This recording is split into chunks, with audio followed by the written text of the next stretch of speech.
Love story playlist, heart beat. आज बरसों बाद मैंने उस अंगूठी को देखा। पल भर को लगा जैसे सांसें थम गई हों। दिल ने अजीब सा उछाल मारा, जैसे कोई पुराना जख्म अचानक फिर से हरा हो उठा हो। भीड़ भाड़ से भरी दुकान में सब कुछ सामान्य गति से चल रहा था, लेकिन मेरे भीतर समय की धड़कन रुक चुकी थी। कानों में वही पुरानी धुन गूंजने लगी, जिसे सुने हुए सालों बीत गए थे। मेरी आंखें उस साधारण सी सोने की अंगूठी पर जमी थी। उसमें कोई हीरे की चमक नहीं थी, न कोई कीमती नगीना। औरों के लिए वो बस एक आम सी अंगूठी रही होगी, मगर मेरे लिए वो मेरा अतीत थी। मेरी भूखी रातें, अधूरी किताबें और वो सपना जो मैंने अपनी मुट्ठी में छुपा कर रखा था। वो अंगूठी मेरे दिल में दबे जज्बातों की आवाज थी। उस पर खुदे दो अक्षर मेरे होठों पर अनायास मुस्कान ले आए। आरन। आर यानी कि रागिनी। उसके बारे में कहाँ से शुरू करूं? हमारी कहानी यूं ही अनायास शुरू हुई थी। मेडिकल कॉलेज में पहली बार उसे देखकर मैंने सोचा था, एक और अकड़ू एनआरआई लड़की। और उसने मुझे समझा था घमंडी और अनमना। शायद दोनों ही अपने अपने खोल में बंद थे, लेकिन किस्मत ने हमें लैब पार्टनर बना दिया। वही पल हमारी दूरी तोड़ने का कारण बना। धीरे धीरे हमें एहसास हुआ कि हम दोनों कितने एक जैसे हैं। हमारी झिझक, हमारी चुपिया, दरअसल हमारी कमजोरी नहीं, हमारी समानता थी। वक्त के साथ हमने जाना कि हमारे भीतर कितनी शरारतें छुपी हैं। दूसरों के लिए हम गंभीर मेडिकल स्टूडेंट थे, मगर जब हम साथ होते तो नटखट बच्चों की तरह हंसी ठिठोली करते। यही बेबाक दोस्ती हमें और मजबूत करती चली गई। साल दर साल जब जिंदगी ने अपने कठिन इम्तिहान दिए, तो हम एक दूसरे की ढाल बन गए। वो जानती थी कि मैं हमेशा उसके लिए खड़ा रहूंगा, और मुझे पता था कि वो रात के 3 बजे भी मुझे पढ़ाई के लिए जगाएगी। हमारी असाइनमेंट कॉपियां तो जैसे एक दूसरे की परछाई होती। क्लास बंक करना, दवाइयों के नाम याद करने के लिए अजीबोगरीब शॉर्टकट बनाना, और बोरिंग लेक्चरों के बीच कई तरह के अनगिनत खेल खेलना, यही हमारी दुनिया थी। स्कूल की आरामदायक, प्यार से भरी जिंदगी से अचानक मेडिकल कॉलेज की कठोर दुनिया में फेंके गए दो किशोर। और उस वीराने में हम ही थे जो एक दूसरे की पनाह बन गए। उसके साथ रहते हुए मैं वही हो सकता था जो सचमुच था, और वही थी मेरी कंफर्ट जोन। हम सबसे अच्छे दोस्त थे, बस दोस्त, कम से कम दुनिया के लिए। कब मुझे उससे प्यार हुआ? सच कहूं तो मुझे आज तक सही वक्त याद नहीं। ये कोई घंटी बजने जैसा पल नहीं था कि जिसे तारीख और घड़ी के साथ दर्ज किया जा सके। ये तो धीरे धीरे हुआ था, जैसे कोई पुराना गीत अनजाने में गुनगुनाना शुरू कर दे। हम सालों से साथ चल रहे थे, पढ़ाई, क्लासें, शरारतें, सब कुछ। मगर एक दिन अचानक वही चेहरे की सहजसी मुस्कान मुझे और गहरी लगी। वही हंसी अचानक जीवन का संगीत सी जान पड़ी। उसी क्षण मैं समझ गया कि मेरी दुनिया उसके बिना अधूरी है। उसकी मजाकिया बातें, उसकी खिलखिलाहट, यहां तक कि उसकी चुप्पी भी मुझे अपने भीतर खींच लेती थी। दिन भर उसके साथ रहने के बाद भी शाम को उसकी याद सताती थी। मैंने अपने भविष्य की कल्पना उसी के साथ देखनी शुरू कर दी। एक प्यारा सा घर, बरामदे में खेलता कुत्ता बिल्ली, दीवारों पर तस्वीरें, और छुट्टियों की यात्राएं जहां हम अपने ही सपनों को जी रहे हों। और हां, वे चोरी छुपे चुंबन जो जीवन भर की निष्ठा और भरोसे का वादा करते। उसके साथ बुजुर्ग होने का ख्याल भी मुझे सुकून देता। और शायद यही था प्यार, धीरे धीरे जागा हुआ, मगर हर सांस में गहरा उतरता हुआ प्यार। इम्तिहान खत्म हो चुके थे। ये हमारे कॉलेज का आखिरी साल था। छुट्टियों में हम दोनों अलग अलग शहर चले गए, मगर फोन पर कभी कभार बातें होती रहती। हालांकि वो बात नहीं थी। मैं उसकी आवाज सुनता और लगता जैसे पूरा कमरा उसकी उपस्थिति से भर गया हो। नतीजे आए। उसने 2 विषयों में टॉप किया था और मैं टॉप 5 में था। लोग कहते थे क्लास बंक करने वाले कभी सफल नहीं होते, मगर हमें देखकर शायद वे अपनी राय बदल लेते। कॉलेज वापसी के बाद हमने तय किया कि रविवार को पूरा दिन सिर्फ एक दूसरे के लिए होगा। एक दिन और एक दिल जो अब अपनी चुप्पी तोड़ने को तैयार था। मानव, यूहू, अर्थ कॉलिंग मानव। मैं चौंका। वो मेरे सामने बैठी थी, थकी हुई, कोल्ड कॉफी की बर्फ को चम्मच से बेधड़क कूटती हुई और एसी के नीचे परफेक्ट जगह तलाशती हुई। मगर मेरी नजरें बस एक ही बात कह रही थी, वो खूबसूरत है। शायद ये शब्द उस पल की गहराई के आगे बहुत हल्का था, मगर और क्या कहता मैं।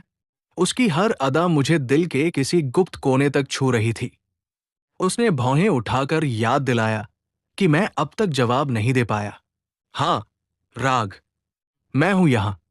मेरी जेब में रखी अंगूठी का वजन अचानक कई गुना बढ़ गया था। दिल ऐसे धड़क रहा था जैसे सीने से बाहर आ जाएगा। फिर हम लोग मूवी देखने गए। मूवी अच्छी थी, काफी रोमांटिक, मगर ज्यादा भावुक नहीं। लंच हमने छोड़ दिया था ताकि शॉपिंग के लिए वक्त मिले। 2 घंटे उसने हर दुकान छानी, हर ड्रेस पर मेरी राय ली और फिर उसे खारिज कर दिया।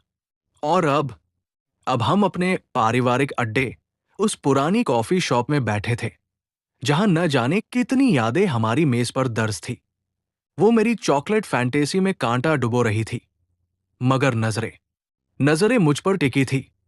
रागिनी, मैंने हिम्मत जुटाकर कहा, हूं, मुझे तुमसे कुछ जरूरी बात करनी है। उसने पल भर को मेरी आंखों में झांका। असल में मुझे भी तुमसे कुछ कहना है। उसकी आवाज कांप रही थी। उसमें वही झिझक, वही घबराहट थी जो मैंने सालों से उसमें नहीं देखी थी। आखिरी बार शायद तब, जब हमें पहली बार लैब पार्टनर बनाकर साथ बैठाया गया था। और उस पल कॉफी शॉप का शोर धीमा पड़ गया।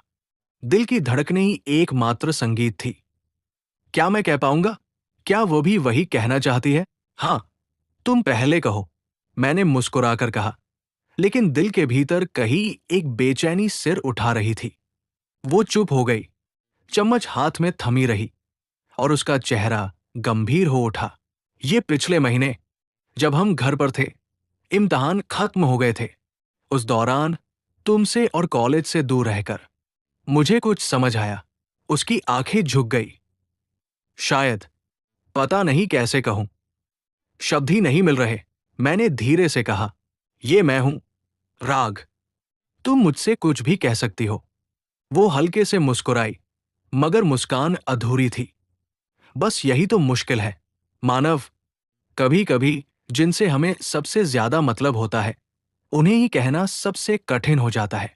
क्या तुम्हें लगता है कि इंसान किसी के साथ बरसों रह सकता है और अचानक एक दिन उसे नए नजरिए से देखने लगे, उसकी हर बात अलग सी लगने लगे, उसके बिना रहना मुश्किल हो जाए, उसकी आवाज का इंतजार होने लगे? समझ रहे हो ना? मैंने सिर हिलाया। मेरा दिल मानो सीने से बाहर छलांग मारना चाहता था।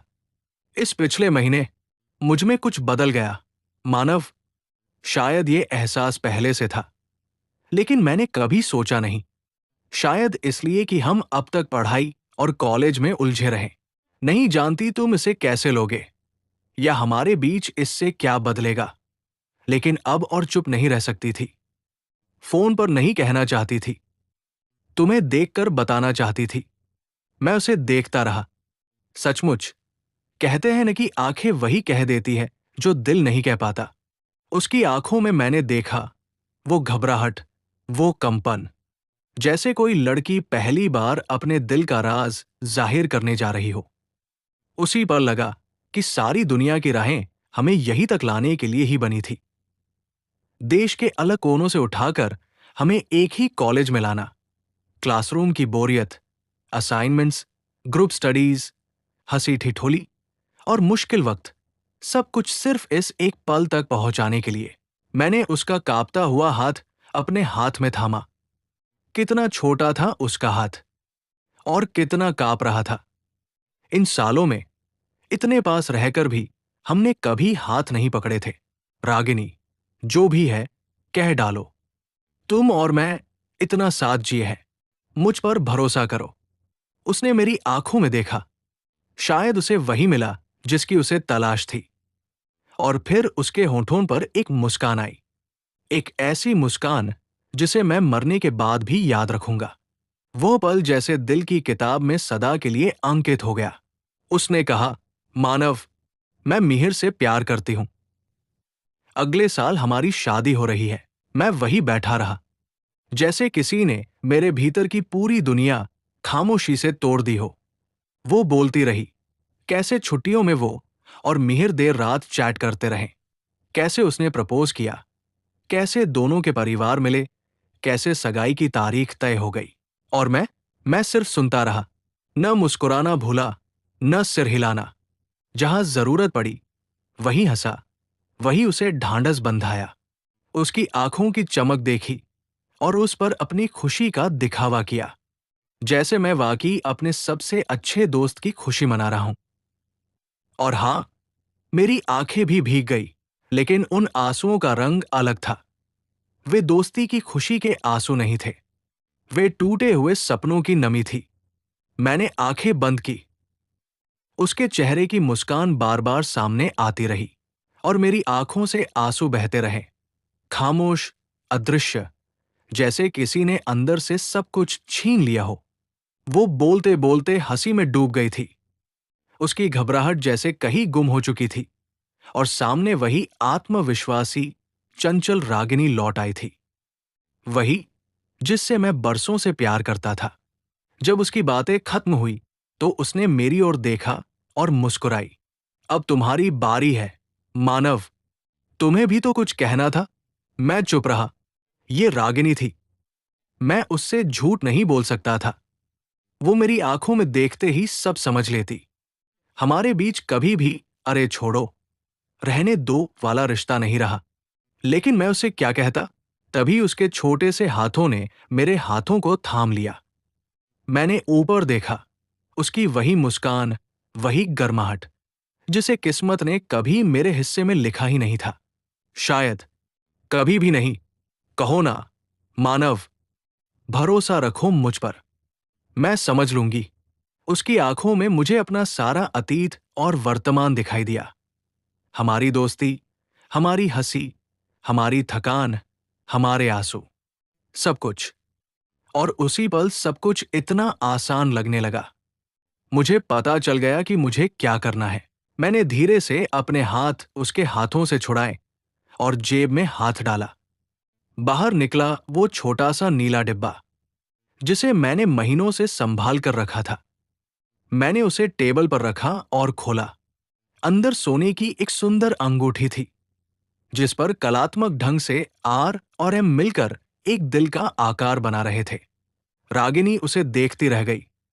उसकी आंखें फटी रह गई, होंठ आधे खुले रह गए, मानो वक्त थम गया हो। वही कॉफी शॉप का कोना, वही कुर्सी जहां हम सालों से बैठते आए थे। और उस क्षण जैसे पूरी दुनिया सिर्फ हम दोनों पर ठहर गई थी। आखिरकार उसने मेरी ओर देखा, हैरानी और उलझन से भरी निगाहें। मैंने उसकी हथेलियों को फिर से थाम लिया। यही मेरा पल था। मैंने कहा, रागिनी, मुझे सब पता है, तुम्हारे और मिहिर के बारे में। क्या सच में तुम सोचती हो कि मुझसे ये सब छिपा पाओगी? देखो यार, मैंने ये अंगूठी तुम्हें तुम्हारी सगाई पर गिफ्ट देने के लिए बनवाई थी, लेकिन लगता है अभी देना ज्यादा ठीक है। उसके चेहरे पर वही मासूम सी चमक लौट आई। उसकी आंखें भीग गई। उसने मेरे हाथ कसकर पकड़ लिए और मुस्कुराते हुए बोली, ओ मानव, ये कमाल है। I love you. मैं चाहता था कि मेरी आवाज न कांपे, लेकिन शायद कांप गई। मैंने हकला कर कहा, मैं भी मैं भी तुमसे प्यार करता हूं, रागिनी। उसने अपनी आंखें पोंछी और हंसते हुए बोली, अरे देखो तो सही, हम दोनों कैसे रो रहे हैं। सब हमें देख रहे होंगे। और ये अंगूठी, सब सोचेंगे कि तुमने मुझे प्रपोज किया है। अब तो लोग यही कॉफी शॉप में हग और किस की उम्मीद कर रहे होंगे। मैंने नाक सिकोड़ते हुए मजाक किया, बिल्कुल गंदे लोग, परवटेड रास्कला। छी छी। मैंने वही अंदाज अपनाया, जैसा उस प्रोफेसर का जिसे हम दोनों नापसंद करते थे। वो खिलखिला पड़ी। हाँ हाँ, परवर्टेड रास्कला। फिर उसने हाथ झटकते हुए कहा, चलो अब बिल भरते हैं और निकलते हैं। मिहिर का बर्थडे आने वाला है और मुझे उसके लिए गिफ्ट खरीदना है। तुम्हारी मदद चाहिए। हमने अपने शॉपिंग बैग उठाए और कॉफी शॉप से बाहर निकल आए, दो दिलों में प्यार लिए हुए। एक दिल जिसे उस दिन कॉफी के प्याले के साथ आजादी मिली, और दूसरा जिसे हमेशा के लिए अपने ही भीतर छुपा लेना था। उस दिन को गुजरे हुए अब 6 साल बीत चुके हैं। ऑपरेशन थिएटर में अपने अगले मरीज का इंतजार करते हुए मोबाइल स्क्रीन पर बस मिहिर और रागिनी की तस्वीरें देखता हूं और बस मुस्कुरा देता हूं। जिंदगी ने हमें जुदा करने के अपने रास्ते खुद ही ढूंढ लिए। शादी के कुछ ही दिनों बाद रागिनी अपने पति के साथ किसी दूसरे देश चली गई। नए माहौल और नई जिंदगी में वो खो गई, और मैं भी, शायद जानबूझकर ही, अपने पोस्ट ग्रेजुएशन के अथाह समंदर और सर्जन की चुनौतियों में डूब गया। हमेशा दोस्त बने रहेंगे जैसी बातें वही रह गई जहां हमेशा से रहती थी। कॉलेज के वादे रेत पर लिखी इबारतों की तरह। समय के साथ हम दोनों एक दूसरे की फेसबुक लिस्ट के सैकड़ों दोस्तों में से सिर्फ एक नाम भर बन गए। नहीं, हम अजनबी नहीं हैं, पर अब कभी वैसा भी नहीं हो सकते जैसा कभी हुआ करते थे, या जैसा हो सकते थे। फिर भी उसकी मुस्कान में मुझे सुकून मिलता है। उसकी तस्वीरों में छलकती खुशी मुझे रातों को चैन की नींद देती है, क्योंकि यही तो मैंने हमेशा चाहा था कि वो खुश रहें। और जहां तक बात है उस परिचित अंगूठी की, जो अब उनकी नन्ही बेटी दीपिका के गले में बंधी रहती है, तो वो आज भी अपना वादा निभा रही है, बिना शर्त वाले प्यार का वादा। ये चैप्टर यही समाप्त होती है। यदि आपको कहानी अच्छी लग हो तो लाइक, शेयर, कमेंट और सब्सक्राइब जरूर करें। और भी कहानी सुनने के लिए हमारे प्लेलिस्ट में जाएं और जरूर सुनें। आगे के और भी कहानी के सारे अपडेट पाने के लिए बेल आइकन को जरूर दबाएं। धन्यवाद।